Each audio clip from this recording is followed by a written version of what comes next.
Yo, what's going on, y'all? It's Combo Breaker 99 back with a real quick video right here, man. I'm hyped, man. It's fight night, man. I'm just back with my real quick breakdown, last call right here on this channel.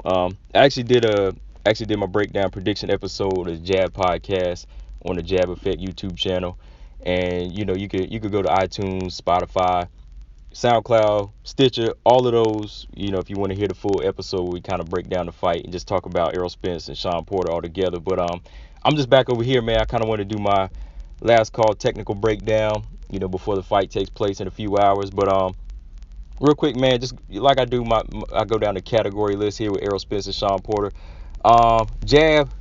First off, I gotta say jab. I gotta give that to Errol Spence. I give it to him by edge, man, because I feel like his jab is very sharp.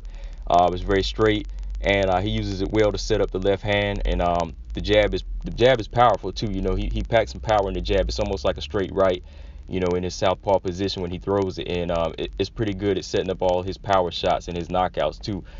Shawn Porter, he has a pretty good jab also, but I feel like he doesn't utilize it enough, in close, to get in sometimes. Like, I've seen him in a couple fights where he's doing some good feints, and he'll throw one good shotgun jab, or he'll just go throw one real fast jab and he'll snap the head back.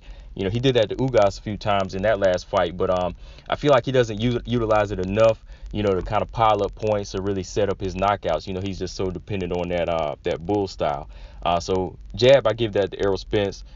Strength, I gotta say, I got to give it to both fighters. I think it's dead even because they both use their strength in different ways. Errol Spence, he's a big, strong welterweight. He makes the weight. He knows how to kind of push guys back also, which is going to make this fight interesting. He doesn't do too much of the bulldog style, but, he can push guys back, even like handle guys like he did Kell Brook. He can kind of push you back off the strength of his punches as well. And strength also, physically, he can throw with the same assertiveness, all the way to the late rounds. He has that endurance, and his punching power is the same all the way to the later rounds. Dead even again because Shawn Porter, he's physically strong. That bulldog football style. He can go in there, freakish stamina. He could do that for 12 rounds. He could push a guy around and throw him off their game. Even though he smothers his punches at times, he's getting his shots in, and he's really making it hell for a fighter. Even in his losses. So dead even on strength. Power, I gotta give that definitely to Errol Spence. He has more knockouts. Shawn Porter, surprising, he only has, I think, 17 knockouts off top. That's what I want to say. And you would think a guy with that size, he would be able to knock a lot of guys out and pack that compact power. But Errol Spence, I give him the power definitely because, like I said, he's very concussive with both hands. He knows how to keep you on both ends. He can box and keep you on the end of his shots. And, he can do a lot of damage. And he also, on the inside, he's really good with the right hook and left hook to the body, and really knows how to break a guy down. So power, Errol Spence. Defense, I also give that to Errol Spence. I feel like he doesn't really do a lot of head movement, but he knows how to block well with both hands, the peekaboo style. Definitely knows how to keep range. He knows how to stay out of a guy's power range. Also, I always see the little things he does, like parrying with the left hand. Whenever somebody tries to double jab, he's quick to parry. Very good reflexes. And definitely doesn't take too much punishment. Where Shawn Porter, he can take a lot of hits in there when he's going in there face first sometimes. And knows he has really good chin. But as far as defense, definitely give that to Errol Spence. Experience here, man. As far as professional experience, I got to give that to Shawn Porter. I feel like Shawn Porter, even though he's won and lost some, against the elite fighters, I think he takes his wins and I think he takes his losses just as seriously. And whenever he loses a fight, he goes back and kind of looks at what he does and says, hey, man, this is what I got to work on. And every time he goes in there, it kind of builds up his confidence because he can automatically say, hey, I was in there with this guy. I was in there with this guy.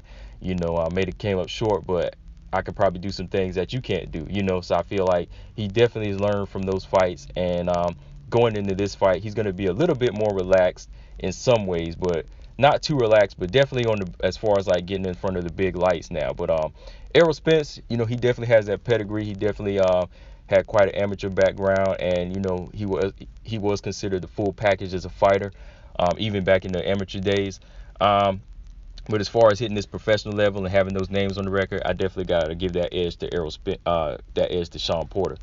As far as my prediction, I have to go with Errol Spence in this fight.